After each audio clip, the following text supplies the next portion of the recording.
नमस्ते। मेरा नाम डॉक्टर रुचि शाह है और मैं एक पीडियाट्रिक एंडोक्राइनोलॉजिस्ट मतलब बच्चों के हार्मोनल कंडीशंस की डॉक्टर हूँ। डॉक्टर शालिनी मेहता और मैं हम लोग अहमदाबाद में प्रैक्टिस करते हैं।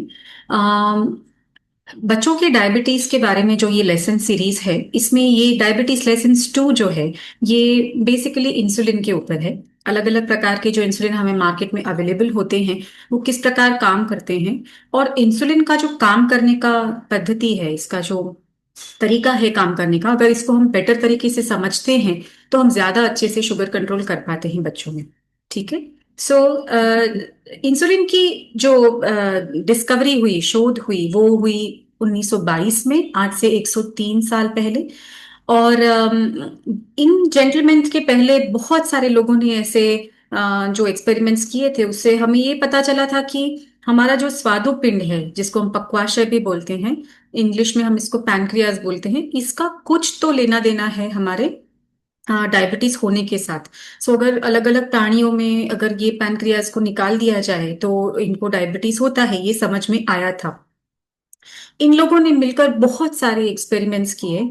लगभग 400 से भी ज्यादा कुत्तों पर, डॉग्स पर इन्होंने एक्सपेरिमेंट किए और ये समझने की कोशिश की कि इंसुलिन कहाँ से बनता है और क्या हम इसको प्योरिफाइड रूप में प्राणियों में से प्योरीफाई करके इसको अलग कर सकते हैं, कि ताकि हम जिन व्यक्तियों को डायबिटीज है, जिनको इस प्रकार का डायबिटीज है कि जो जल्दी जल्दी छोटी उम्र में होता है और इवेंचुअली जिनका हमें कोई इलाज नहीं मिल पाता, तो 1922 में इनको ये सफलता मिली और इन्होंने इंसुलिन को प्योरीफाई किया।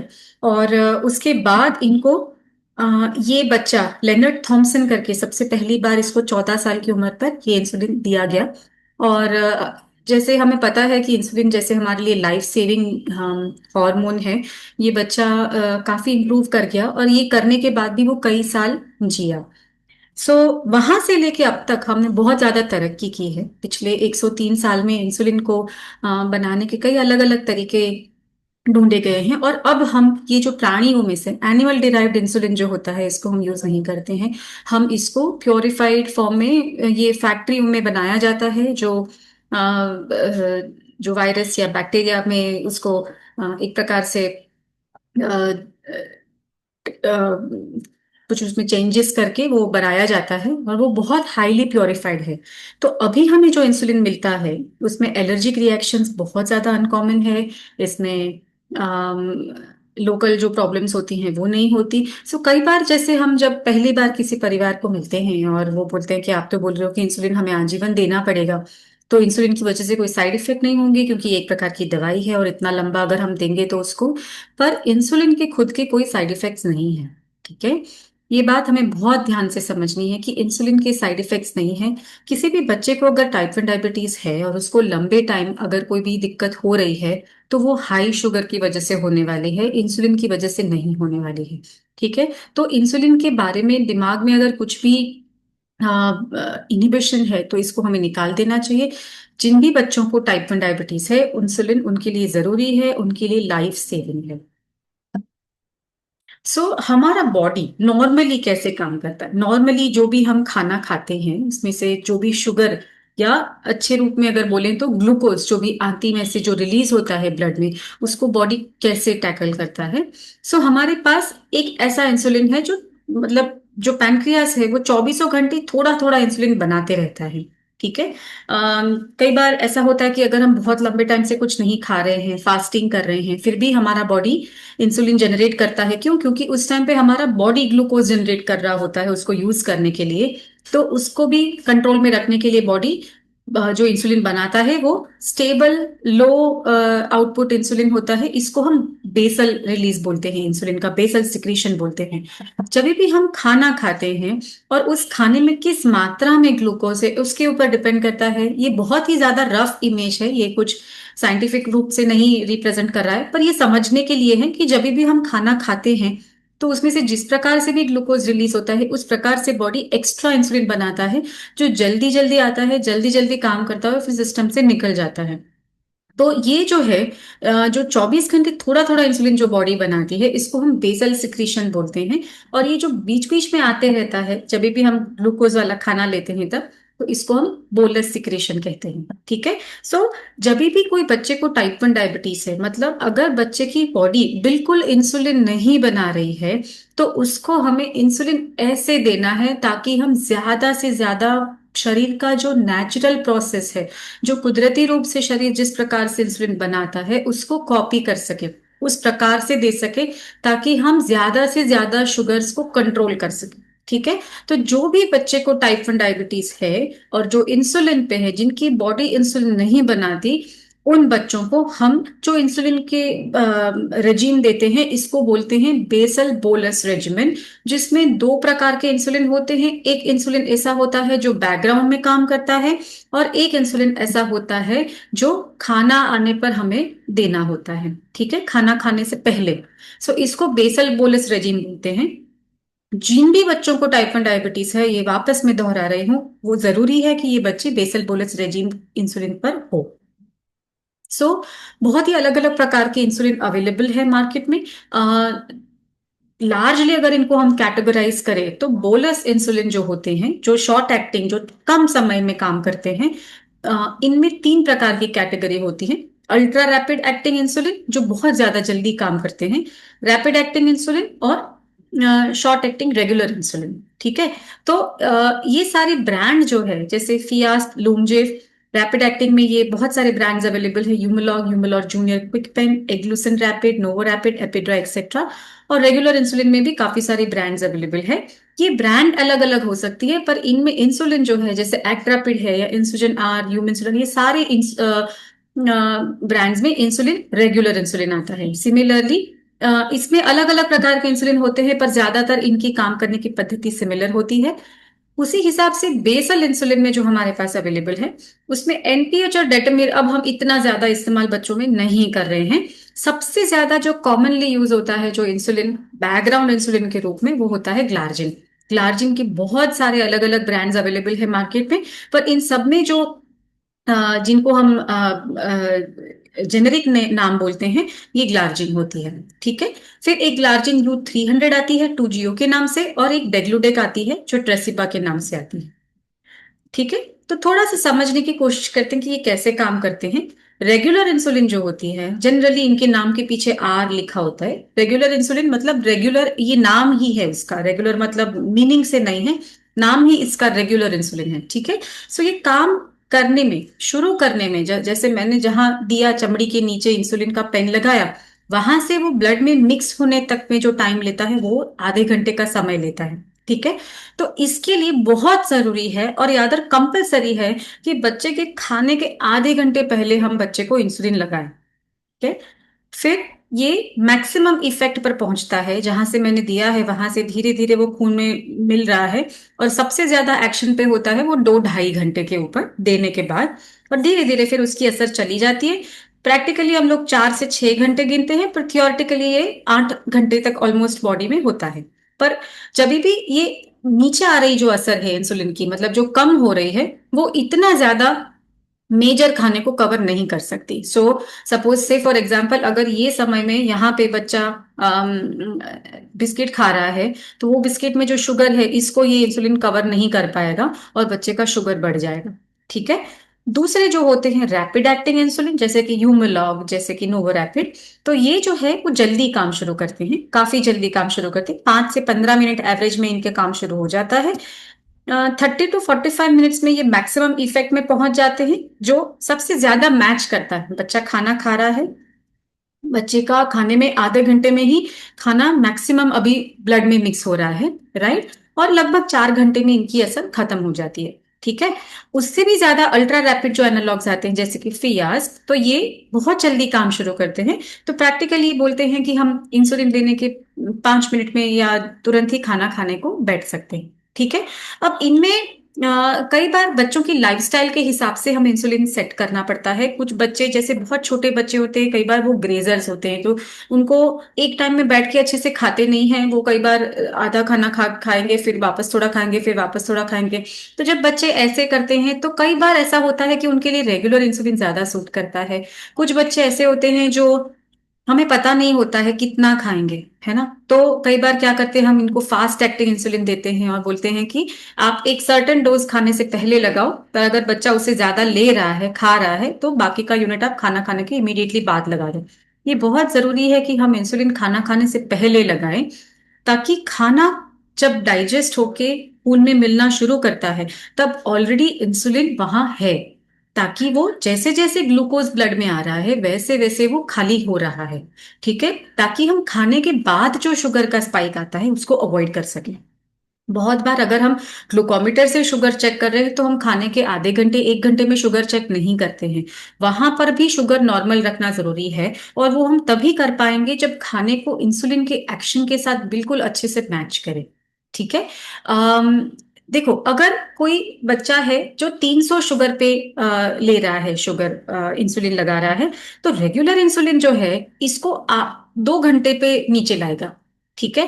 जबकि फास्ट एक्टिंग इंसुलिन जो है हमारे, ये इनको आधे घंटे में नीचे लेके आएंगे। तो बच्चे का जो हाई शुगर में बच्चे ने जो टाइम गुजारा, समय गुजारा, उसको हम कम कर सकते हैं रैपिड इंसुलिन से। और रैपिड इंसुलिन ज्यादा नेचुरल है, ज्यादा बॉडी के जैसे काम करता है। पर केस टू केस बेसिस पे हम लोग डिफरेंसेस कर सकते हैं। कई सारे बच्चे ऐसा भी करते हैं, जैसे स्कूल में, जैसे कोई बच्चा 6:30 7 बजे स्कूल जा रहा है और पहला जाके ही एक पीरियड में उनका स्नैक ब्रेक है, तो ये बच्चे फ्रूट ब्रेक जैसा होता है, तो इन बच्चों को कई बार सुबह में रेगुलर इंसुलिन देने से वो फ्रूट ब्रेक भी थोड़ा सा कवर हो जाता है। और उसके बाद जो लंच ब्रेक मेजर आता है, वहां से लेके पूरे रात तक के इंसुलिन सारे शॉर्ट एक्टिंग हो, ऐसा भी कर सकते हैं। Right. So it is important कि हम बच्चे की लाइफस्टाइल के हिसाब से बच्चे को इंसुलिन दें, ताकि उसको मैक्सिमम शुगर्स हम नॉर्मल रख पाए। ठीक है। बेसल इंसुलिन मतलब जो 24 घंटे जो इंसुलिन रिलीज होती है उसको कॉपी करने के लिए जो इंसुलिन हमारे पास है। अब सो ये ग्लार्जिन है, डेटमवीर हम इतना अब्यूज नहीं करते। ग्लार्जिन जो होता है जहां से हम देते हैं, 1 2 घंटे में काम शुरू करता है। और ये लगभग ऐसा बोला जाता है कि 24 घंटे काम करता है। ज्यादातर बच्चों में पूरा 24 घंटे वो काम नहीं करता। जैसे जैसे बच्चे की उम्र बढ़ती जाती है वैसे वैसे उसका जो काम करने की समय मर्यादा है वो थोड़ी सी छोटी होने लगती है। और बच्चे टीनेजर्स बच्चे होते हैं, जो बड़े बच्चे होते हैं, उनमें कई बार ये 14 से 18 घंटे तक ही काम कर रहा होता है। ग्लार्जिन बहुत स्टैंडर्ड इंसुलिन है, ज्यादातर बच्चों के बेसल बोलस रेजिम में बेसल इंसुलिन ग्लार्जिन के रूप में ही होता है। ठीक है। कई बार इसमें थोड़ी सी हल्की सी, अब जो बेसल इंसुलिन है, जो बैकग्राउंड इंसुलिन है, उसमें हम ऐसा कोई पीक, मतलब इसमें कोई ऐसे हम मैक्सिमम एक्शन और कम एक्शन ऐसा कुछ एक्सपेक्ट नहीं करते हैं। पर कभी कभी वो उसमें थोड़ी सी पीक आ जाती है, तो बच्चे को बीच रात में लो होने के थोड़े से रिस्क होते हैं, पर इसको हम एडजस्ट कर सकते हैं। ठीक है। दूसरा जो इंसुलिन है वो डेग्लूडेक है, ये 24 से 36 घंटे काम करता है, तो ऑलमोस्ट फ्लैट इंसुलिन है, इसमें कोई पीक नहीं होता। पर ये थोड़ा लंबा काम करता है, तो कई बार शॉर्ट टर्म कुछ मुझे एडजस्टमेंट करना है, अगर किसी बच्चे का कल फुटबॉल मैच है और मुझे बेसल इंसुलिन थोड़ी सी कम करनी है, तो वो डेग्लूडेक के साथ थोड़ा मुश्किल हो जाता है। सो हर इंसुलिन के अपने अपने फायदे और डिसएडवांटेजेस है, जिसको हम ध्यान में रखते हुए इसको हम कर सकते हैं। अब प्री मिक्स इंसुलिन आते हैं, जैसे बहुत बार आप लोगों ने सुना होगा, या एक बच्चा है जो इंसुलिन दिन में सिर्फ 2 ही बार लगाता है, या किसी अंकल को डायबिटीज थी और वो तो बचपन में सिर्फ 2 ही बार इंसुलिन लगाते थे, क्यों आप हमारे बच्चे को बोल रहे हो कि 4 5 6 बार इंसुलिन लगाओ। तो जो ये प्री मिक्स इंसुलिन आते हैं, जो बहुत अभी ये स्टैंडर्ड ऑफ केयर नहीं है, इनको हम देने के लिए सख्त से सख्त मना करते हैं। ठीक है। पर ये क्यों नहीं देना है, ये अगर हम समझेंगे तो शायद हम ज्यादा अच्छे से एक्सेप्ट कर पाएंगे। जो मिक्स इंसुलिन होते हैं, जैसे कॉमन नाम होता है मिक्सटार, इसमें 2 प्रकार के जो इंसुलिन है वो फिक्स्ड कॉन्सेंट्रेशन में मिक्स होते हैं। जैसे ये रेगुलर इंसुलिन है और ये एनपीएच इंसुलिन है। तो जैसे 30 70 करके आता है, उसमें 30% ये इंसुलिन होता है और 70% ये इंसुलिन होता है, जो बेसल की जैसे काम करता है। तो इसमें 2 बार कई बार लोग देते हैं कि ये बेसल इंसुलिन बन जाएगा और ये बोलस इंसुलिन बन जाएगा। अब प्रॉब्लम कहाँ पे आती है, समझो ऐसा हुआ कि रोज रात को बच्चे की शुगर यहाँ पे 100 आती है, और बच्चा फॉर एग्जाम्पल 8 यूनिट लगाता है रात में सोते वक्त। ठीक है। अब आज बच्चे की शुगर 400 आई है। ठीक है। अब 400 शुगर है तो वही डोज तो मैं नहीं लगा सकती, मुझे डोज बढ़ाना पड़ेगा, वरना शुगर कम नहीं होगा। ठीक है। तो अगर हम डोज बढ़ाएंगे, अब जब हमें हाई शुगर को कंट्रोल में लेना है तो हमें शॉर्ट एक्टिंग इंसुलिन चाहिए, लॉन्ग एक्टिंग इंसुलिन नहीं चाहिए, ठीक है। पर मैंने इंसुलिन बढ़ाई तो ये तो सिर्फ 30% ही बढ़ी जो शॉर्ट एक्टिंग थी, बाकी की 70% तो मेरी लॉन्ग एक्टिंग इंसुलिन बनी बढ़ी। अब ये इंसुलिन बीच रात में जाके बच्चे को लो शुगर कर देगी, ठीक है। सो इसको एडजस्टमेंट करना, इसको इंडिविजुअली मैं, क्योंकि मैं इसमें आर सिर्फ मुझे बढ़ाना है तो, या मुझे सिर्फ एनपीएच बढ़ाना, ये मैं नहीं कर सकती। इसलिए मिक्स इंसुलिन जो होते हैं, प्री मिक्स्ड इंसुलिन, वो 100% नो है, किसी भी बच्चे के लिए हमें वो यूज नहीं करना चाहिए। ओके। सो हम जो बेसल बोलस रेजिम यूज करते हैं उसमें क्या है, एक बैकग्राउंड इंसुलिन है और एक बोलस इंसुलिन है, ठीक है। सो बोलस इंसुलिन जब भी बच्चा खाना खा रहा है जिसमें कार्बोहाइड्रेट्स है सिंपल फॉर्म में, जिसमें ग्लूकोज है, और बेसल इंसुलिन दिन में एक बार, जनरली फिक्स्ड डोज होता है। ज्यादातर बच्चों में रात को सोते वक्त देते हैं, कई बार कुछ अगर सरकमस्टेंसेस है तो सुबह में या दिन में कोई अलग टाइम पे भी दे रहे होते हैं, वो डॉक्टर ने जो प्रिस्क्रिप्शन दिया है उस हिसाब से वो निर्भर करता है, ठीक है। सो प्लीज याद रखिए, बेसल बोलस रेजिम ही टाइप 1 डायबिटीज के बच्चे का स्टैंडर्ड रेजिम है, और इसको दुनिया की हर गाइडलाइन जो टाइप 1 डायबिटीज में है, फिर वो इंडियन गाइडलाइंस देख लो या international society of paediatric and adolescent diabetes की स्पैड की जो गाइडलाइन है, ब्रिटिश सोसाइटी की जो गाइडलाइंस है, सारे सब बेसल बोलस रेजिम को फर्स्ट चॉइस ऑफ ट्रीटमेंट सूचन करते हैं, ठीक है। अब जो इंसुलिन की जरूरत है, कई बार आपने देखा होगा कि आपने सोचा होगा कि मेरा बच्चा दिन में जो इंसुलिन लेता है उससे वो दूसरा बच्चा तो बहुत कम इंसुलिन लेता है या बहुत ज्यादा इंसुलिन लेता है। तो क्योंकि इंसुलिन जो जरूरत जो होती है इंसुलिन की, वो हर बच्चे की अपनी स्पेसिफिक जरूरत होती है, वो हम दो बच्चों में कभी कंपेयर नहीं कर सकते, ठीक है। वो बहुत सारी चीजों पे डिपेंड करती है, जैसे कि बच्चे का वजन, जिस बच्चे का वजन, सो इंसुलिन की जरूरत वजन के ऊपर डिपेंड करती है। ज्यादा वजन माने ज्यादा इंसुलिन रिक्वायरमेंट, छोटा बच्चा है वजन कम है तो इसकी इंसुलिन रिक्वायरमेंट कम रहेगी।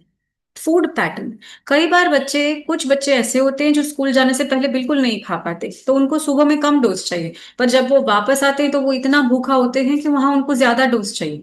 तो फूड पैटर्न के ऊपर इंसुलिन की रिक्वायरमेंट डिपेंड करती है, कहाँ कितना चाहिए इंसुलिन वो भी डिपेंड करता है। कुछ बच्चे ऐसे होते हैं जो दिन में 3 बार बहुत पेट भर के खा लेंगे, कुछ बच्चे ऐसे होते हैं जो खाएंगे फिर 2 घंटे बाद नाश्ता करेंगे, फिर खाएंगे फिर नाश्ता, तो उनमें इंसुलिन की रिक्वायरमेंट अलग अलग हो सकती है, ठीक है। फिजिकल एक्टिविटी, जो बच्चे बहुत ही ज्यादा एक्टिव है, जो स्पोर्ट्स में है या पूरा दिन बैठते ही नहीं है, खेलते ही रहते हैं, तो उन बच्चों की इंसुलिन की जरूरत कम रहती है, क्योंकि उन बच्चों में, क्योंकि स्नायु कंटिन्यूअसली थोड़ा थोड़ा ग्लूकोज यूज करते हैं, उनको कम इंसुलिन से भी शुगर कंट्रोल अच्छा रहता है। तो ये जरूरी है कि हर बच्चा फिजिकल एक्टिविटी करे, कम से कम दिन में 45 मिनट्स टू 1 आवर, और सिमिलर टाइम पे करें, ताकि एक रेगुलरिटी, एक नियमित रूप से करें तो हमें थोड़ा सा अनुमान रहेगा कि कैसे उससे पहले और बाद में शुगर कैसी रहती है। पर फिजिकल एक्टिविटी जरूरी है। फिर लाइपो हाइपरट्रोफी क्या होती है, जब किसी बच्चे को इंसुलिन लग रहा है, एक की एक जगह बहुत बार इंसुलिन लग रहा है, कुछ हफ्ते, कुछ महीने, कुछ साल, अगर एक ही एक जगह पे जब हम इंसुलिन लगाते हैं वहां पे चर्बी के गट्ठे बन जाते हैं, ठीक है। और इन चर्बी के गट्ठों पर इंसुलिन काम नहीं करता है, इनको लाइपो हाइपरट्रोफी बोलते हैं, वो याद रखने की जरूरत नहीं है, पर यही कारण से हम बोलते हैं हमेशा कि इंसुलिन हर जगह पे अलग अलग, हाथ पैर पेट पीछे सब जगह अलग अलग देना चाहिए ताकि वहां पे गट्ठे ना बने, ठीक है। उसी हिसाब से प्यूबर्टी, बच्चे का शारीरिक विकास जो होता है वो इंसुलिन रिक्वायरमेंट को बदलता है। तो जैसे अगर 10 साल की बच्ची है जिसका अब शारीरिक विकास शुरू हो रहा है, तो उसकी इंसुलिन की जरूरत बढ़ेगी, राइट, क्योंकि इन टाइम में, इस समय में बच्चा हाइट और वजन बहुत जल्दी से बढ़ा रहा होता है, तो इसलिए बॉडी की इंसुलिन की जरूरत भी बढ़ती है। एक बार विकास उनका हो जाए, जैसे बच्चियों में मासिक आने के बाद नियमितता आ जाएगी, या तो फिर लड़कों में दाढ़ी मूंछ आ जाए या आवाज आवाज उनकी बदल जाए, उसके बाद थोड़े टाइम में वापस आपको लगता है कि इंसुलिन की रिक्वायरमेंट वापस अब स्टेबल हो रही है, अब बार बार नहीं बढ़ रही है, ठीक है। सो क्योंकि बहुत सारी चीजें डिपेंड करती है इंसुलिन की जरूरत पर, हमें एक तो कंपेयर नहीं करना है, अपने डॉक्टर के साथ टच में रहना है, ताकि जो इंसुलिन की बच्चे को रेजीम की और जो डोजेस की जरूरत हो वो हमें पता चले। अगर आपको कुछ भी प्रश्न है तो आप इसमें भी कमेंट डाल सकते हो, हमारा ग्रुप में डाल सकते हो, या हमें ईमेल या मैसेज कर सकते हो। Thank you so much.